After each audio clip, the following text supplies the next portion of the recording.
بلی کو پیدا کرنے کی اللہ کی حکمت کچھ یوں ہے کہ جب حضرت نوح علیہ السلام کی قوم پر پانی کی صورت میں سیلاب کا عذاب آیا اور اللہ تعالیٰ نے حضرت نوح علیہ السلام کو کشتی بنا کر اس میں سوار ہونے اور ہر جاندار اور پرندے کا ایک ایک جوڑا کشتی میں محفوظ کرنے کو کہا تو حضرت نوح علیہ السلام نے اللہ کے حکم کی تعمیل کی۔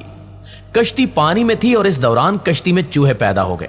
انہوں نے کشتی میں موجود تمام اناج اور غلہ خراب اور کشتی کو کاٹنا شروع کر دیا، جس کی وجہ سے کشتی میں پانی داخل ہونے کا خدشہ پیدا ہو گیا۔ تب حضرت نوح علیہ السلام نے اللہ تعالیٰ سے دعا کی کہ اے پروردگار مجھے ان چوہوں سے نجات دلا۔ اس وقت اللہ عز و جل نے حضرت جبرائیل علیہ السلام کو پیغام بھیجا کہ اے نوح کشتی میں موجود شیر کی پیٹھ پر ہاتھ پھیرو۔ جب حضرت نوح علیہ السلام نے شیر کی پیٹھ پر ہاتھ پھیرا تو شیر کو زوردار چھینک آئی اور اس ہمارے نبی صلی اللہ تعالیٰ علیہ وآلہ وسلم ایک مرتبہ وضو فرما رہے تھے تو ایک بلی آپ کے پاس آئی۔ آپ صلی اللہ تعالیٰ علیہ وآلہ وسلم نے وضو کا وہ برتن بلی کی طرف کیا اور بلی نے اس میں سے پانی پیا اور چلی گئی۔ آپ صلی اللہ تعالیٰ علیہ وآلہ وسلم نے پھر اسی پانی سے وضو کیا تو صحابہ نے عرض کی یا رسول اللہ صلی اللہ علیہ وسلم کیا یہ پانی پلید نہیں ہو گیا؟ تو ہمارے نبی صلی اللہ تعالیٰ علیہ وآلہ وسلم نے فرمایا کہ بلی کا پانی پلید نہیں، حدیث شریف بھی ہے کہ بلی پلید اور گندگی والی نہیں ہے بلکہ یہ تو آنے جانے والیاں ہیں۔ تو اس موقع پر بھی آپ صلی اللہ تعالیٰ علیہ وآلہ وسلم نے فرمایا کہ بلی جو ہے وہ بار بار گھر کی چکر لگاتی ہے، بار بار جب گھر کی چکر لگائے گی تو بار بار وہ جو برتن ہے اگر وہ برتن میں منہ ڈالے گی تو اس کو صاف کرنا پڑے گا۔ تو آپ صلی اللہ تعالیٰ علیہ وسلم نے فرمایا کہ بلی گھر میں آنے جانے والی ہے، لہٰذا اس کا جو کسی برتن میں منہ ڈال دے تو وہ چیز ناپاک نہیں ہو جاتی۔ بسم اللہ الرحمن الرحیم۔ السلام علیکم، میں ہوں تنویر زاد۔ آج کی جو ہماری ریئیکشن ویڈیو ہے وہ بلیوں کے متعلق ہے۔ بلیاں کے کس طرح بلیوں کی پیدائش اور بلیوں کے اوپر شفقت کرنا، بلیوں کو کس طرح ہمیں رکھنا چاہیے گھر میں اور کس طرح ان کے ساتھ سلوک کرنا چاہیے۔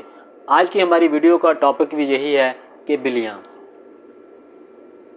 اردو کور والوں نے ویڈیو کریٹ کی ہے، اس کے اوپر آج ہم ریئیکشن کریں گے اور اپنے تاثرات دیں گے کہ بلیاں جو ہیں ان کو پالنا چاہیے یا نہیں پالنا چاہیے، ان کو مارنا چاہیے یا نہیں مارنا چاہیے۔ آئیے مل کے جو ہے نا وہ ویڈیو دیکھتے ہیں اور دیکھتے ہیں کہ بلیوں کے متعلق جو ہماری معلومات ہے وہ کس طرح کی ہے۔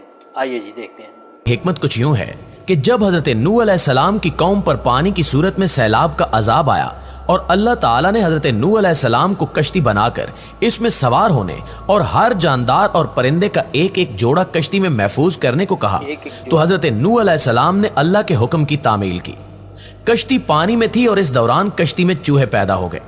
انہوں نے کشتی میں موجود تمام اناج اور غلہ خراب اور کشتی کو کاٹنا شروع کر دیا، جس کی وجہ سے کشتی میں پانی داخل ہونے کا خدشہ پیدا ہو گیا۔ تب حضرت نوح علیہ السلام نے اللہ تعالیٰ سے دعا کی کہ اے پروردگار مجھے ان چوہوں سے نجات دلا۔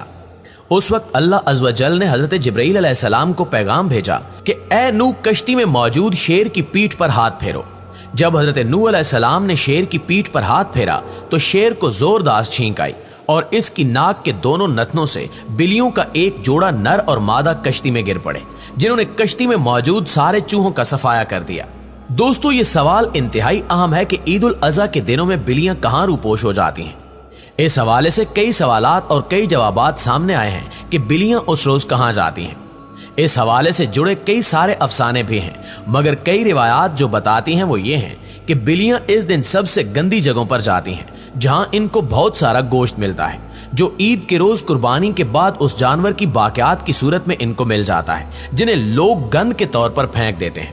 اسلامی تعلیمات میں عید الاضحیٰ کی صبح بلیوں کے غائب ہونے کی واضح وجوہات بیان نہیں کی گئی، خاص طور پر جس وقت قربانی کی جا رہی ہو، تب یہ بلیاں آپ کو اپنے ارد گرد نظر نہیں آئیں گی، جس کی وجہ سے کئی لوگوں کے ذہنوں میں یہی خیال آتا ہے کہ ایسا کیوں ہوتا ہے اور یہ بلیاں اچانک کہاں چلی جاتی ہیں؟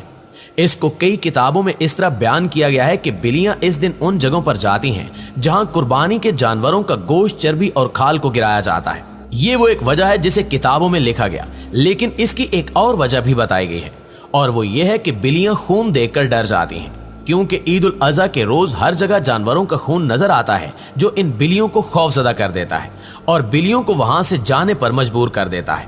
باقی اصل بات کا علم صرف اللہ پاک کی ذات کو معلوم ہے۔ جبکہ ایک حیران کن بات یہ ہے کہ جس کے بارے میں ہم نے کبھی توجہ نہیں دی، لیکن اس کے بارے میں ایک وضاحت ایسی بھی ہے جس کے بارے میں سوچا جا سکتا ہے کہ عید الاضحیٰ کے روز قربانی کے فرشتے حاضری دیتے ہیں اور ان فرشتوں کو دیکھ کر بلیاں ڈر کر وہاں سے غائب ہو جاتی ہیں، جبکہ کئی لوگ یہ بھی کہتے ہیں کہ بلیاں اس روز کہیں نہیں جاتی، بلکہ انہوں نے خود اپنی آنکھوں سے بلیوں کو ان جگہوں پر گھومتے پھرتے دیکھا ہے۔ ناظرین، بلی اگر کھانے میں سے کچھ کھا جائے یا پانی پی جائے تو وہ پلید اور نجس نہیں ہوتا، کیونکہ روایات میں آتا ہے کہ ایک عورت نے حضرت عائشہ رضی اللہ تعالی عنہا کو ہریسہ بھیجا تو وہ نماز پڑھ رہی تھی۔ انہوں نے نماز میں اشارہ کیا کہ اسے رکھ دے، اور بلی آئی اور آ کر اس میں سے کھا گئی۔ حضرت عائشہ رضی اللہ تعالی عنہا نے نماز کے بعد اسی جگہ سے ہریسہ کھایا جہاں سے بلی نے کھایا تھا، کیونکہ حضور اکرم صلی اللہ علیہ وآلہ وسلم کا فرمان ہے کہ بلی نجس اور پلید نہیں ہے، بلکہ یہ تو تم پر آنے جانے والیاں ہیں۔ اگر بات کی جائے گھر میں بلی پالنے کے بارے میں تو اس بارے میں فقہا کا کہنا ہے کہ گھر میں بلی رکھی جا سکتی ہے۔ بلی موذی اور نجس جانور نہیں ہے۔ ایک عظیم صحابی رسول صلی اللہ تعالی علیہ وسلم ابو ہریرہ رضی اللہ تعالی عنہ، آپ رضی اللہ تعالی عنہ کے پاس ہر وقت ایک چھوٹی بلی آپ کے پاس ہوتی تھی، اس وجہ سے آپ کا نام ہریرہ پڑا۔ ہریرہ کا مطلب ہے کہ بلی، چھوٹی بلی، تو دنیا آپ کو ہریرہ کے نام سے جانے لگی۔ تو بلیوں سے شفقت کی وجہ سے، بلیوں سے پیار کی وجہ سے ابو ہریرہ رضی اللہ تعالیٰ عنہ پوری دنیا میں مشہور ہو گئے۔ تو ہمارے نبی صلی اللہ علیہ وسلم بھی بلیوں سے بہت شفقت اور محبت فرماتے تھے۔ ایک تو اس وجہ سے حضرت ابو ہریرہ رضی اللہ تعالیٰ عنہ بلیوں والے کے نام سے مشہور ہو گئے۔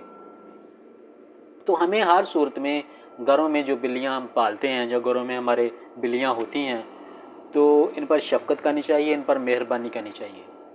ہاں، جو بلیاں وحشی ہو جاتی ہیں، جو کہ جانوروں کو کھا جاتی ہیں، جہاں اس سے کوئی نقصان پہنچنے کا اندیشہ ہو، اس کو مارنا نہیں چاہیے، اس کو کسی بورے میں یا کسی بوری میں بند کر کے کسی دور جگہ پر چھوڑ آنا چاہیے۔ تو اللہ کی جو مخلوقات ہیں، ان سبھی مخلوقات پر ہمیں رحم کرنا چاہیے، تو انہی میں سے ایک بلی بھی ہے۔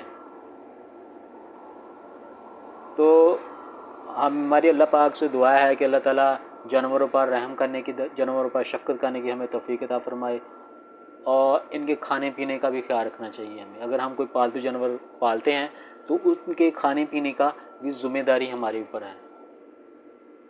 آپ سب کا بہت شکریہ۔ اگر آپ کو میری اس طرح کی ویڈیو، ریئیکشن ویڈیو اچھی لگتی ہے تو چینل کو سبسکرائب کر دیں اور فیس بک آئی ڈی کو فالو کر لیں۔ اللہ حافظ۔